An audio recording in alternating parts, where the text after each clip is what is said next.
అదరగొట్టే కారం రంగు రుచి ఆచి కారం పొడి. సచివాలయ ఉద్యోగుల సమయపాలన విషయంలో నిర్లక్ష్యంగా వ్యవహరిస్తున్నారు. ఉదయం విధులకు ఆలస్యంగా వస్తున్నారు. సాయంత్రం గంట ముందే సీట్లను వదిలి వెళ్లిపోతున్నారు. రాష్ట్రం నలుమూలల నుంచి నిత్యం వేల మంది వివిధ పనుల కోసం సచివాలయానికి వస్తున్నారు. ఉద్యోగుల తీరుతో పనుల కోసం వచ్చిన వారికి తిప్పలు తప్పడం లేదు. వారు సమయపాలన పాటించకపోవడంతో ఫైల్స్ పేరుకుపోతున్నాయి.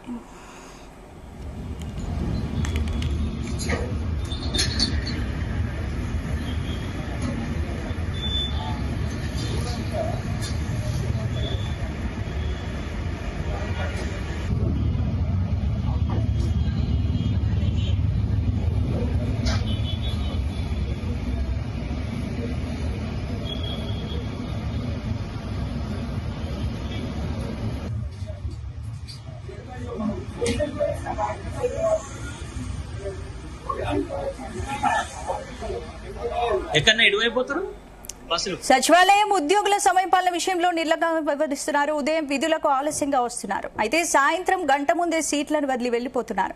రాష్ట్రం నలుమూలల నుంచి నిత్యం వేల మంది వివిధ పనుల కోసం సచివాలయానికి వస్తున్నారు. ఉద్యోగుల తీరుతో పనుల కోసం వచ్చిన వారికి తిప్పలు తప్పడం లేదు. వారు సమయపాలన పాటించకపోవడంతో ఫైల్స్ పేరుకుపోతున్నాయి. ఇదే అంశానికి సంబంధించి పూర్తి అప్డేట్స్ మా బ్యూరో చీఫ్ నరేందర్ అందిస్తారు. నరేందర్, తెలంగాణ సెక్రటరియట్ కు నిత్యం వేలాది మంది వివిధ పనుల కోసం వస్తుంటారు.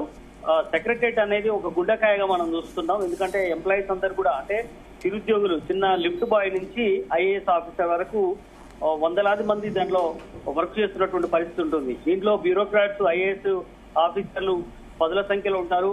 అదే సమయంలో వివిధ రకాల ఉన్నత ఉద్యోగులు, సెక్షన్ ఆఫీసర్స్, ఎల్డీసీలు, ఇట్లా ప్రతి ఒక్కరు కూడా దాదాపు 4000 పైచిలుకు మంది ఎంప్లాయీస్ సెక్రటరియట్ లో పనిచేస్తారు. వీళ్ళందరూ కూడా ఉదయం 10:30 మాక్సిమం 15 మినిట్స్ గ్రేస్ పీరియడ్ ఉంటుంది. 10:30 వరకు లోపలికి చేరాల్సి ఉంటుంది. అదే సమయంలో ఈవినింగ్ కూడా 5 లోపు అందరు కూడా ఎంప్లాయీస్ విధిగా లోపల సెక్షన్ లో ఉండాల్సిన పరిస్థితి ఉంటుంది. కానీ చాలా మంది కొన్నేళ్లుగా 4-4:15 వరకే బయటకు వస్తున్నటువంటి ఉదాంతాలు మనకు కనిపిస్తాయి. ఉదయం పూట అయితే 11-11:30 వరకు కూడా వాళ్ళ డిపార్ట్మెంట్ లో ఉండని పరిస్థితి మనం చూస్తూనే ఉన్నాం. చాలా సార్లు కూడా ఇది ఆరోపణలు వస్తుంటాయి. కానీ దీని మీద పరిష్కరించాల్సినటువంటి పై ఆఫీసర్లు కూడా చాలా సార్లు లేట్ గా రావడం వీళ్ళకు ఇలాంటి పరిస్థితులకు కారణం. ఈ రోజు మనం ఎక్స్క్లూజివ్ మనం చూస్తున్నాం. విజువల్స్ లో కూడా ఆర్టీసీ బస్సుల్లో 4:30 వరకే ఆల్రెడీ బస్సుల్లో వచ్చి కూర్చున్నటువంటి విజువల్స్ లో ఉన్నాయి. వాళ్ళందరూ కూడా లోపల ఉన్నటువంటి పనిచేసేటువంటి ఎంప్లాయీస్, వివిధ హోదాలో ఉన్నటువంటి వాళ్ళందరూ కూడా సిటీలో దూరంగా వెళ్లాల్సిన వారికి ప్రత్యేకంగా ఆర్టీసీ బస్సులు ఏర్పాటు చేస్తుంది. వాళ్ళందరూ కూడా ఈ తెలంగాణ సెక్రటరియట్ ఆనుకున్నటువంటి క్యాంటీన్ పక్కన ఉన్నటువంటి దాదాపు బస్సులు 15 నుంచి 20 బస్సుల దాకా వాళ్ళు కేటాయిస్తుంటారు. అక్కడికి వచ్చి వాళ్ళు బస్సులు ఎక్కుతుంటారు. లోపల ఖచ్చితంగా వాళ్ళు విధిగా 5 o'clock వరకు లోపల ఉండాల్సిన పరిస్థితి ఉంటుంది. వాళ్ళు బయటికి రావడానికి మినిమం 10-15 నిమిషాల టైం పడుతుంది. అంటే ఖచ్చితంగా వాళ్ళు 5:15, 5:30 తర్వాత మాత్రమే వాళ్ళు బస్సులు ఎక్కాల్సిన పరిస్థితి ఉంటుంది. కానీ ప్రతి ఒక్కరు కూడా, బస్సులే కాదు, బయటికి వెళ్లే వాళ్ళు కానీ, రకాల కార్లలో బయటకు వెళ్లే వాళ్ళు కావచ్చు, 2-wheeler కావచ్చు, వీళ్ళందరూ కూడా 4-4:15 తర్వాత అందరూ కూడా బయటకు వెళ్లిపోతున్నటువంటి పరిస్థితి ఉంది. ఉన్న టైంలో కూడా లంచ్ లో సరిగ్గా పని చేయట్లేదు అన్నటువంటి ఆరోపణలు నిత్యం ఎదుర్కొంటారు. ఎందుకంటే చిన్నపాటి సమస్య కానీ, ఆరోగ్యశ్రీకి సంబంధించి కానీ, సీఎంఆర్ఎఫ్ కోసం కానీ, వివిధ రకాల పనుల కోసం కావచ్చు, బిల్స్ కోసం కానీ, ఇట్లా రాష్ట్రం నలుమూలల నుంచి 100 కిలోమీటర్ల నుంచి వివిధ పనుల కోసం సెక్రటరియట్కి వస్తారు. మధ్యాహ్నం 2:30-3 గంటల నుంచి వాళ్ళు పాసులు తీసుకుంటారు. అందరూ కూడా 5 గంటల వరకు వాళ్ళు పనుల కోసం సెక్షన్లు తిరగాల్సిన పరిస్థితి ఉంటుంది.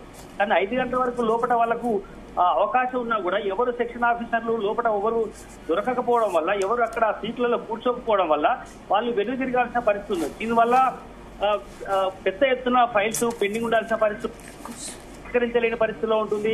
ఒక పక్క లక్షల జీతాలు తీసుకుంటున్నటువంటి ఉద్యోగులు వాళ్ళు వాళ్ళ విధులను నిర్వర్తించడంలో ఫెయిల్ అయ్యారని చాలా ఆరోపణలు అయితే ఉంటాయి.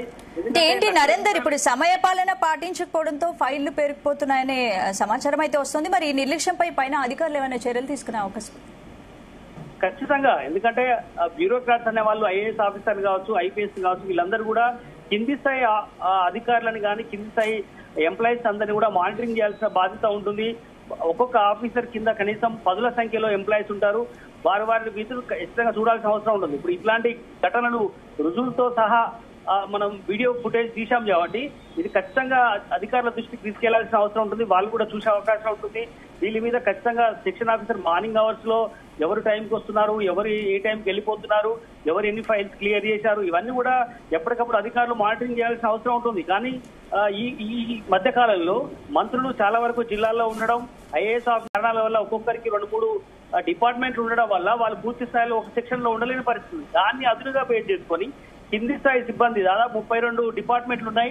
ఆ 32 డిపార్ట్మెంట్ లో దాదాపు 4,000 పైచీలకు వరకు ఎంప్లాయీస్ పనిచేస్తారు వివిధ హోదాల్లో.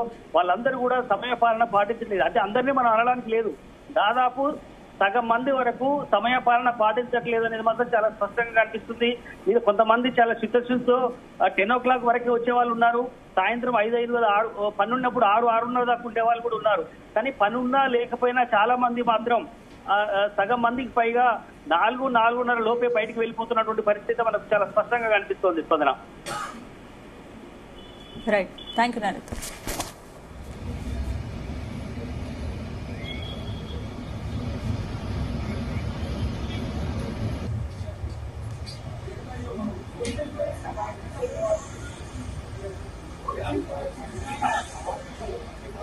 ఎక్కడన్నా ఎటువైపోతారు బస్సులు?